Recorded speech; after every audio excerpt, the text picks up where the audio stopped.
One day I was approached by one of my neighbors and she came up and said, "Do you know what's going on in the local church down the street?" And I said, "No." She said, "It looks like they're planning to put a super high density development on the farm in the middle of town. And do you know anything about it?" And I said, "Absolutely not." And she said she didn't know anything about it, but she told me, "I think we better get up there and see what's going on.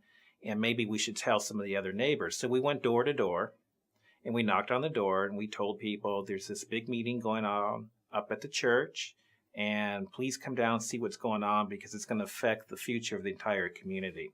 So we gathered up all the neighbors. We all walked into the meeting, and when we walked in, we saw what we now know was the county, was the local supervisors, general planning advisory committee, and the developer all sitting around a table. And up on the big overhead screen was this super high density development juxtaposed on top of what used to be the farm.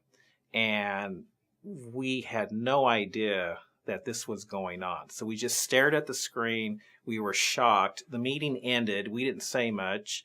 They all went home and we all sat in a room and looked at each other. And I said to them, if we don't get organized now and stay together and all go back home to our everyday lives, this development that none of us know about and none of us have been involved in is going to happen. So I took everybody's phone numbers, and the next couple of days I called them all, and I actually formed a 501c4, which is a nonprofit organization called Preservation of Los Olivos, and we all came together as a group for the purpose of getting involved in what was happening in our community. And from that day on, I made it a point and a priority to know what was going on in our community and to be engaged.